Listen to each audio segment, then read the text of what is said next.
Que é esse, ó a notícia, olha só. Vocês viram que os caras, a prefeitura depois foi limpar, né? Depois de eu ter falado. E aí agora...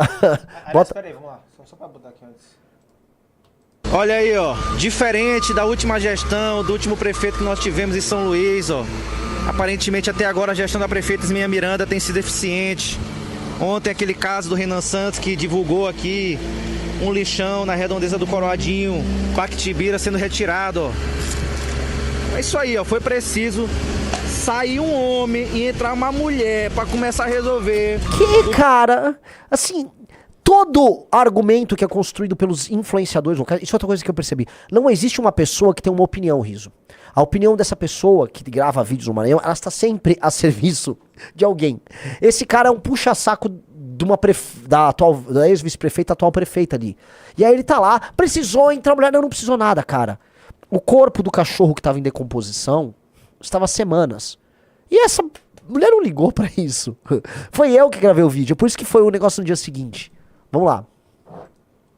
Qual que era esse aqui, né? Pessoal, bom dia. Aqui é o Alto do Parque Timbira. Esse local aqui é o local onde o candidato a presidente Renan Filho falou alguma coisa. Renan Filho? Aqui do Ele falou Renan Filho? Acho que é. Presidente Renan Filho. Falou algumas asneiras aqui do povo do Coroadinho, né?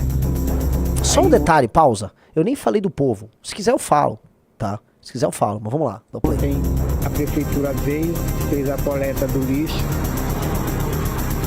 E novamente, como vocês podem ver, já tem lixo jogado. Olha o urubu ali, ó. Já voltou também, o Zé. Não é o Zé, o Zé é de Pinheiro. Tava errado, tá entendendo? Tava errado. Porque o povo também não contribui com a limpeza pública e fica falando mal do poder público. Pausa. Você tá entendendo o QI da pessoa que tá falando? Pelo amor de Deus, presta atenção no QI. Ele reclama que eu falei mal do povo, certo, Riso? Certo. Então ele começou o discurso dele falando, o Renan falou mal do povo. Logo em seguida ele fala, ó, fizeram a limpeza, aí o povo voltou a sujar. E aí, né, ele fala besteira, esse Renan, porque ele falou do poder público, mas a culpa é das pessoas.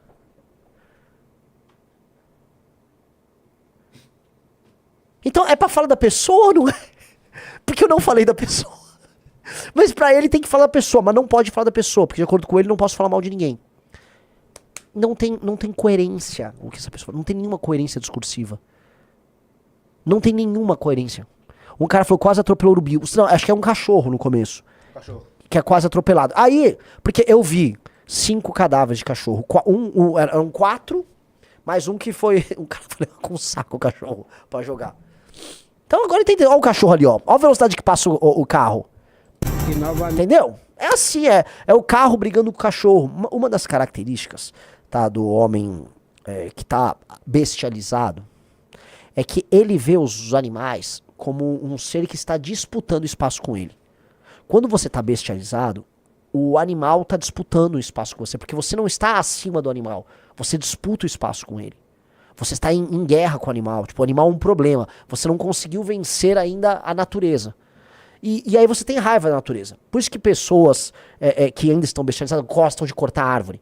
A pessoa acha que ela se civilizou-se a cortar o máximo. Cara, assim, os senhores muito antigos tinham isso. Tipo, corta a árvore, tira tudo, porque é um sinal de que você venceu a natureza. Mata os bichos, mata tudo bicho que você tem em volta. Essa ideia de odiar os bichos é porque você tem medo deles, você precisa enfrentar. Então, o cara passa com o cachorro, o cara tem um cachorro em casa, joga o cachorro, joga assim no lixo, joga no lixo. A pessoa não vê nenhuma dignidade no animal. Isto mostra que essa pessoa tá bestializada, sacou? Então, ali é um cenário de bestialização. Esse é um cenário de bestialização. Quando eu falo que é um filial do inferno, é porque as pessoas já estão completamente bestializadas. E elas estão bestializadas a ponto de, pô, o cara não consegue construir um raciocínio. E é um influencer ali. Alguém gravou um vídeo como se fosse um influencer. Isso é muito preocupante. Tem problemas de toda sorte, né, insanáveis? Não, eu acho que tem solução, mas assim, a gente precisa ser muito realista sobre a natureza do problema. Vamos lá, dá o play. Eu não acredito que o local contribui com a limpeza pública e fico falando mal do poder público. Mal dos poder público. Ele fala mal dos poder público. Você vê, né? Você não pode falar mal da classe política, não. Entende isso, a relação de servidão? Que é outro elemento, né? Essas pessoas são pré-modernas. Essas pessoas não entendem a lógica de cidadania. Então, como eles são vinculados a algum prefeito ali, recebem grana. Eles são servos, então a função deles é servir. Então ele tem que ficar ali, falando. Dá o play. O local onde esse lixo ali saiu não tem local para guardar até a hora que a coleta passar. Então, nem tudo que o candidato a presidente falou aí é asneira sobre o povo. Não estou generalizando. Ah, nem tudo que o candidato falou é asneira sobre o povo, mas eu não podia falar, sendo que eu também não falei. Cara! Ele tá tendo as epifanias durante o vídeo dele lá. Ah, não, mas então nem tudo. Vamos lá. Porque é só uma pequena parcela, mas a gente tem que tomar consciência. Aí, ó, tá limpo, quase limpo. Que já Tá quase limpo. Não tá limpo, cara. Tá bem sujo ainda. Tá bem sujo. E uma dica, tá? Aquele chão de terra, ele tá completamente contaminado. Tá contaminado. Você tem cadáveres ali, tá? Tem um ponto de ônibus. Ninguém entende nada, cara. Vamos lá. Mas a gente vê que não é culpa só do poder público. Um abraço.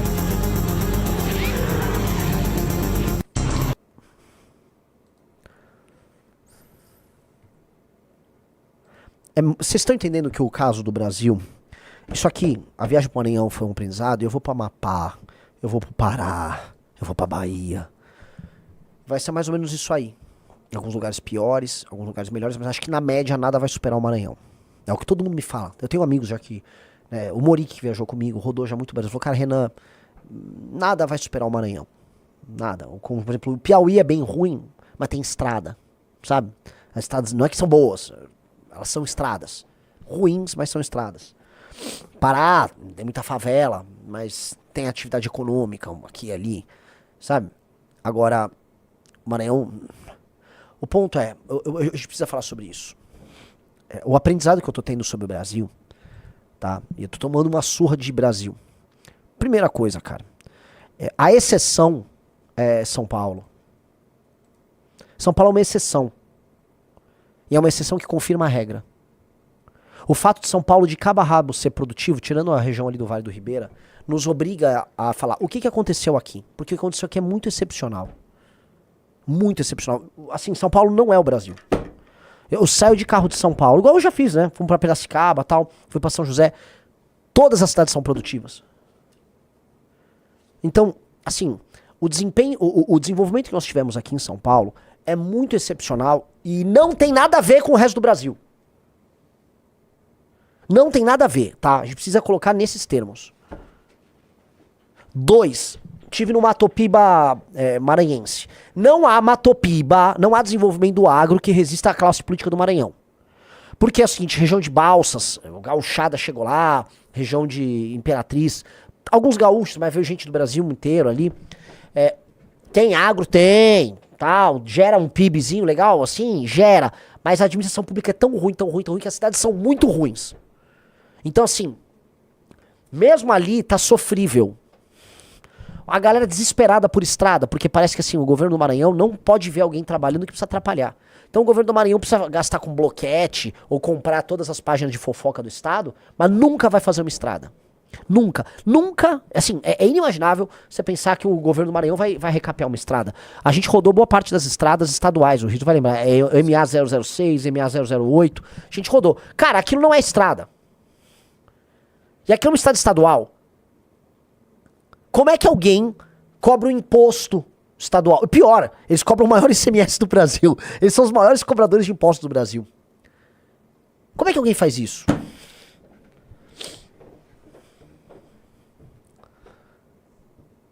É assustador. Então, assim, a gente precisa entender que a maior parte do território brasileiro é composto de coisas assim. E que é muito grave a situação brasileira. E que o Brasil é uma ficção. O Brasil é uma ficção em que alguns lugares estão pagando a conta de um absurdo completo e os lugares do absurdo completo não têm nenhuma responsabilidade sobre a sua gestão. E acho que esse que é o problema. O grande problema é o pacto federativo nosso e o fato, todos os estados têm senadores. ele gerou uma distorção em que os lugares mais pobres não têm nenhuma obrigação em deixar de ser pobre. E aí a obrigação da União é em cobrar de quem tá trabalhando. Por isso que a coisa tá nesse nível haddadiano, com essa maluquice do arcabouço fiscal, em que 2,5%, você pode aumentar os gastos em 2,5% de acordo com o aumento da receita. Por isso que ele tributa mais. Quanto mais ele tributa, mais aumenta a receita, e aí você pode gastar mais. Então, vamos dizer, isso é uma loucura tão monumental. Tá? Eu volto a colocar, preciso repetir. É uma loucura tão monumental, que a distorção, ela cruzou qualquer nível do aceitável. E este é o maior problema do Brasil. O Xandão não é. O Xandão é um problemaço. Mas não é. O Xandão é um problema desse Brasil que ainda tem um desenvolvimento. O maior problema é uma massa de dezenas de milhões de pessoas que vivem numa situação horrenda e elegem políticos horrendos, e esses caras montam um sistema, um aparato de expropriação de trabalho que não faz valer a pena viver aqui. Eu juro pra você que esta bagaça, com a chegada da inteligência artificial e quando os empregos de classe média do Centro-Sul começaram a desaparecer por causa da inteligência artificial, esta bagaça vai virar guerra civil. E eu tô falando aqui, o Brasil terá, nos próximos 30 anos, ou uma guerra civil, ou todo mundo do Centro-Sul do Brasil vai embora daqui. Porque se não resolver essa bagaça, ou vai dar guerra civil, ou todo mundo vai embora, ou o Brasil separa. Tô sendo muito honesto. Isto não tem como ficar de pé. Não tem. Não há como ficar de pé.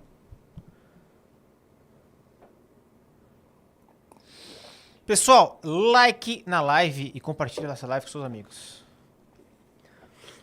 Tá? É isso.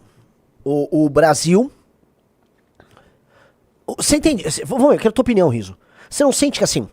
O seu ICM, o que eu quero dizer, o imposto de renda, a taxa da blusinha, os aumentos dos impostos, por exemplo, o fato de todo mundo agora que compra um botijão de gás vai ter que pagar um pouco a mais para poder sustentar o programa Vale Gás. Você tem que pagar mais a sua energia elétrica, todo mundo aqui, para sustentar o programa do governo federal de dar energia de graça pros outros. Sim. Vocês estão entendendo assim que não dá! Que não dá, isso é loucura! Que isso é um modelo de tirar de uma galinha dos ovos de ouro, que é uma massa trabalhadora, que nem é tão produtiva assim. Tá? Esse trabalhador brasileiro, quando comparado aos trabalhadores dos lugares mais produtivos do mundo, dado as características da economia brasileira, eu tô nem falando da capacidade de vontade de trabalho de um cara brasileiro, mas esse brasileiro produtivo, vamos colocar aí, esse cara, uma hora ele vai pedir arrego. E ele vai fazer o seguinte cálculo, já, eu vou falar. Um gaúcho tá do lado da Argentina. Se o Milei se reelege e a Argentina segura a onda dela, a gauchada vai virar Argentina. Outros vão pra Austrália, outros vão pros Estados Unidos, outros vão pro Peru, outros vão pro Chile. Mas ninguém vai querer ficar aqui. Porque não vai valer... E aqui já é... Eu vou colocar aqui, tá? O Brasil já é, em grande medida, um país semi-socialista. Eu vou falar um exemplo. A economia do Maranhão é socialista. Você não, como os impostos são muito, muito altos, isso é uma tese até do Marx, de subir impostos e tal, tá? Você só consegue ter negócios no Maranhão que tem algum tipo de vínculo e participação com o Estado. Eles dependem do Estado para existir. Ou é uma renúncia fiscal que foi dada, ou você trabalha com exportação, aí tem a Lei Candir que ajuda ali, mas você precisou de um financiamento estatal, e para você conseguir o financiamento estatal você teve que pedir um favor. Ou seja, já é o Maranhão é um Estado socialista, pra vocês entenderem. O Maranhão é socialista. Tinha muito outdoor, não sei se você reparou, de aqui tem incentivo fiscal. Sim. Você reparou? Uhum. É verdade. Em todos os lugares, inclusive nas fábricas que a gente passou. Sim. Não, todas tiveram. Incentivo fiscal e botou uma grana. Então, pra você ter algum negócio, alguma atividade produtiva, o Estado já é teu sócio. E é isso. O Maranhão é... Vocês, quero ir pra Cuba ver como vocês... Vai pro Maranhão. Vai pro Maranhão. Não existe capitalismo no Maranhão. Não existe capitalismo, não existe a ética de trabalho. Não existe. As pessoas estão sendo... Assim, está sendo retirada das pessoas a construção de uma ética de trabalho, de uma lógica de trabalho. Então, eu tô falando aqui para vocês que é muito sério isso aí. Porque o Brasil é mais Maranhão do que São Paulo. O Brasil é mais Maranhão do que São Paulo. A administração pública brasileira é muito mais maranhense do que paulista. Vai dar merda! E aí eu vou falar, o único grupo político que endereça essa questão somos nós. que toca nessa ferida somos nós. Soube agora que, nem sei se é verdade, né? O Zema lá tá lá tentando o serviço do Flávio, ou não. Eu não sei o que tá essa discussão dos dois aí e tal. E aí, falaram que o Centrão falou que o Zema nem pensar, porque os comentários do Zema sobre o Nordeste inviabilizam qualquer coisa. Eu fui ver os comentários do Zema sobre o Nordeste, não tem nada demais. Ele não falou nada demais. Então, o Flávio, ele vai pra uma campanha, igual com o negócio das mulheres, né? Não, passa a lei anti-misoginia ali, né? Faz um acordo com o Lula sobre Bessias, parece que ele teve reuniões pra tratar disso. Não pode falar do problema do Nordeste. Então pra que você vai eleger o Flávio? Por que eles querem eleger o Flávio? O Zema não falou nada demais. Eu falo 10 mil vezes mais grave do que o Zema. O que eu falo assim é muito mais pesado, porque precisa ser dito. Se ninguém vai falar, então a gente vai ficar fingindo. Vai ficar fingindo? Hoje, é mais provável que o resto do Brasil se maranhanize do que o Maranhão se paulistanizar. Vamos botar aí. Entenderam? E esse é o drama.